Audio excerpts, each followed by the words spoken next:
protests of Vietnam here. Um, and so we left off with the My Lai massacre and Lieutenant Calley.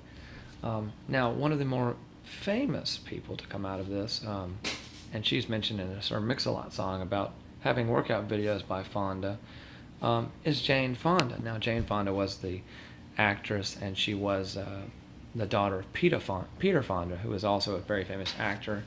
Um, Made a name for himself as a biker in all these different movies. Now, Jane Fonda was a very outspoken critic of the war, and so she went to the North Vietnamese side and she visited this camp. Now, I'll let you read her words later on in the packet, and you can make your decision for yourself if you agree with them or not. But she sat on top of this anti-aircraft gun, which is something used to shoot down the planes. Now, a plane was not shot down when she was on it, but she sang anti-war songs, etc., on our enemies' artillery, more or less, I guess you call it, their weapons. Now, for this reason of being outspoken and because of this picture, she gets an infamous nickname that kind of stuck with her today, and they call her Hanoi Jane.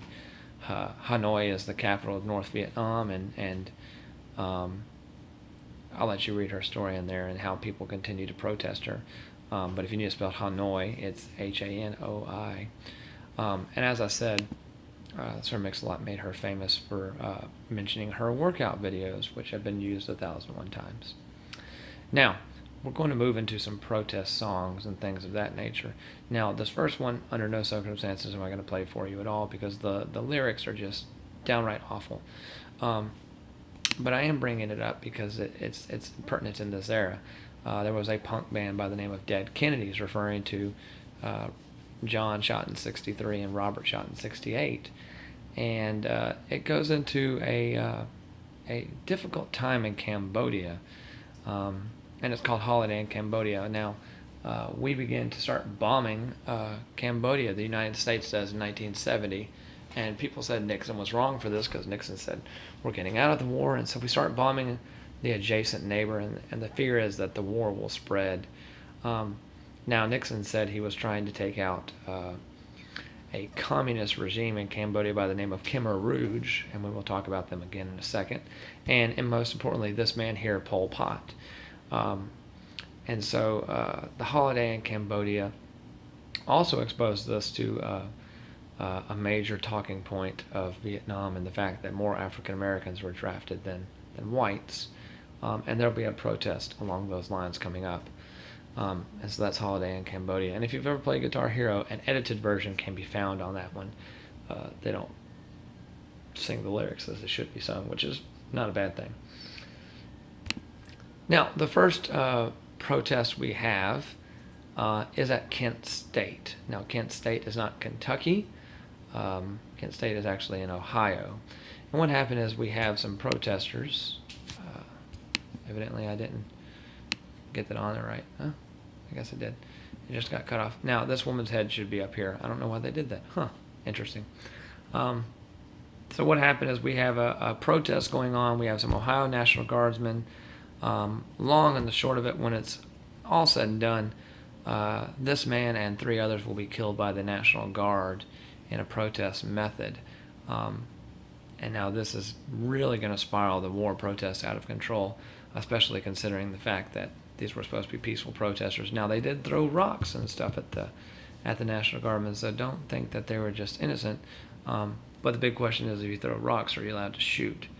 And so this is going to further this protest. So Kent State, 70. And this was about the bombing in Cambodia specifically. They could give this on a state test and ask you what area did Nixon announce he was going to start bombing. Well, it was Cambodia. Now, it's not just there, but also Jackson, Mississippi. There is a predominantly African-American college in Mississippi called Jackson State. And now Jackson State did have a large African-American base. And as I said, they're going to protest the war, but on the grounds that the draft was being unfair and more African-Americans are being put in. And now, with the Kent State Fours, they became known the 4 who died. They start to bring up that objective as well. And what happens at Jackson State is 2 African Americans are actually shot and killed as well. So in two protests in 1970, we lose 6 college students. And so this is going to spiral this thing out of control. And if it can get any worse, it will here in a second. A man, and we'll get his name here later on, named Daniel Ellsberg. He's a whistleblower, and that means, you tell something that's supposed to be top secret. He was fired from working in the Pentagon, and he took with him on the way out what are called the Pentagon Papers. And what is contained in the Pentagon Papers was published in the New York Times in a series of snippets, and it brought up a big court case, and there's all kinds of stuff here. So what are the Pentagon Papers? This is the man, Daniel Ellsberg. Daniel Ellsberg was let go by the Pentagon, and he took these top secret documents about Vietnam. Now, as people begin to read these and understand these, the My Lai massacre is contained in one of these, so we didn't find out about the 70. Different things about the draft and different things about Gulf of Tonkin. And what we learn out of the Pentagon Papers is the president had not been 100% honest with us. And so, oh boy, we're going to have all kinds of getting this out. And the big fear is that Nixon's going to turn into another Johnson and lie about the war. And so the pressure's on Nixon to get out of Vietnam pretty quickly, which, this happens in 70. 3 years later, he's out. So he did a pretty good job getting out. Now, the court case is called the United States versus New York Times. The New York Times put these out in snippets, series, I guess you could call it. And the State Department of the United States will sue the newspaper for being slanderous and trying to hurt them.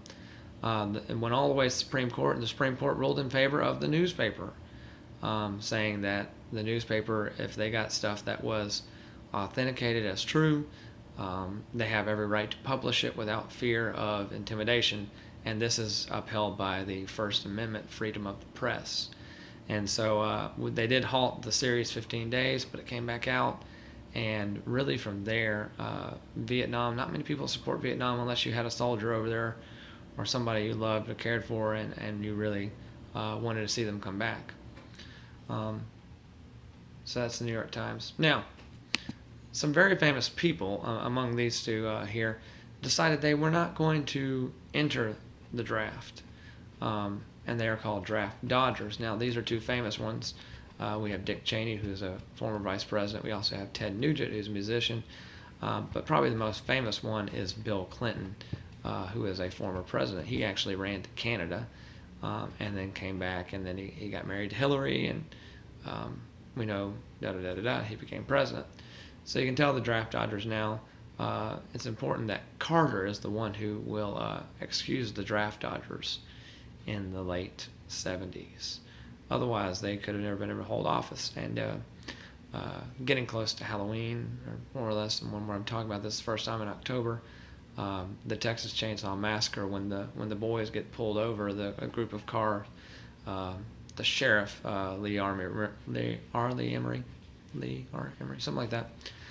He pulls them over, and he notices a burned draft card on the floor, and that's the thing that kind of sets him off, and he takes him to his son Leatherface's house and lets them do all this stuff. But the soldiers, or the former soldier, now sheriff, is upset that these people did not fulfill their obligation, their American duty, and it kind of set them down a dark path.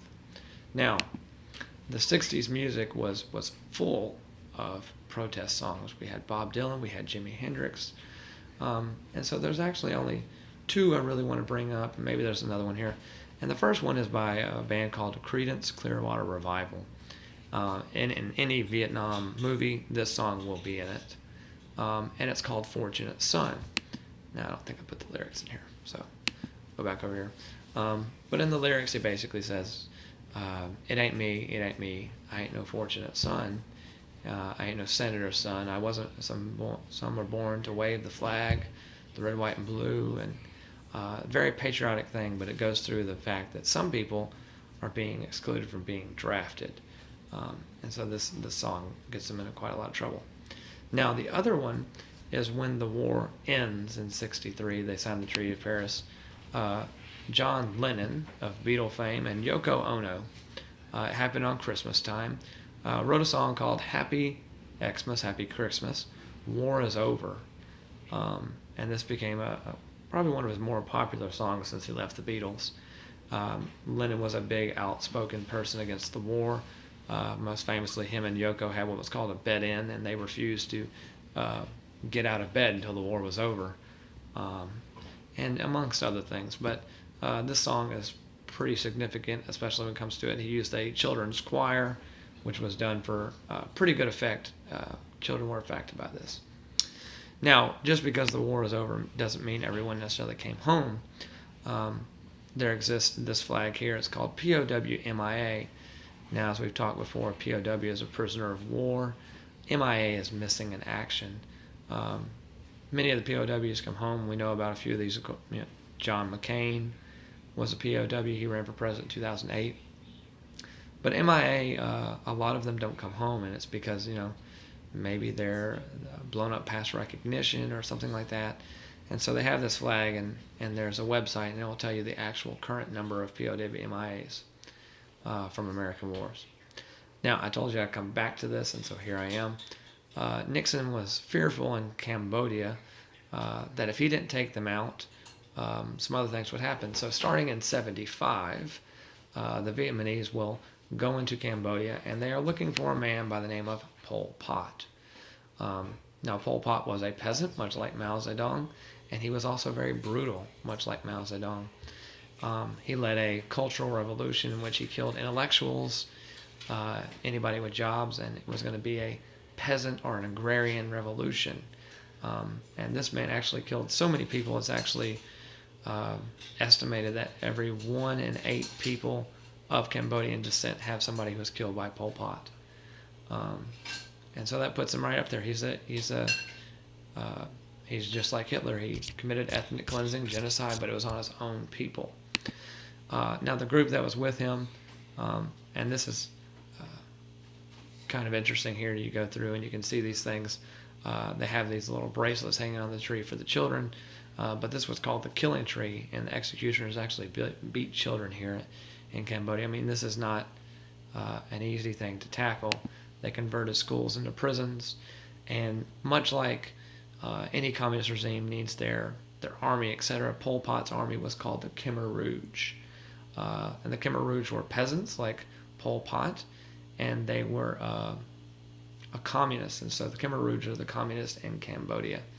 And the place where this took place is known as the Killing Fields, and they are still, as you can tell, this is a more modern photo, but they're still collecting bones and skulls and trying to piece together who these people are. And a few years ago, they made this memorial in Cambodia, and they just kind of gave up on trying to identify the bodies, and they put all the bodies in here, and you can see a kind of close-up, I don't have it on there, of what's going on here. And so again, if we say ethnic cleansing genocide is wrong, why does it keep occurring? Why did Pol Pot happen after Hitler if we're trying to stop this? And Nixon will tell you, well, I knew this was coming. And other Americans will say, well, we really don't care. We wanted to get our boys out. So there's some stuff there. Now, one thing I did leave off of your notes, and I want you to add, because of those tunnels and the Ho Chi Minh Trail, the United States embarked on dropping a pesticide, which again, remember, homicide, killing of another human, pesticide, killing of trees and vegetation. And this pesticide had a nickname, and it was called Agent Orange. Now, Agent Orange, if they drop it on this little area here, will become deforested really, really quickly, and you can see the tunnels. Now, the problem is we didn't necessarily test this well enough. In the video I will show you later on, we'll kind of go through this. But Agent Orange has a subtoxic residue called dioxin, and dioxin stays in the soil, it stays in the earth. And most notably, it is now affecting the children of Vietnam. These children who have no idea of the war, they've never seen the war, are being born, 2015, with severe mental and physical handicaps. Now, as the video will explain to you, the United States has not given any money to the Vietnamese to help pay for this. And so that could be a potential problem going forward. Here's another example of what I'm talking about with physical mutations of the Vietnamese people. You can see this poor kid's stomach here, as well as this guy has a cyst about the size of his face. And so that's where I'm ending about the protest Vietnam. Now I will show you the video about Vietnam with remnants of war and cleaning up. The last video we have to do is we have to end the Cold War, guys. And so we'll go from like the 1970s, excluding Vietnam, up until the fall in 1991. All right.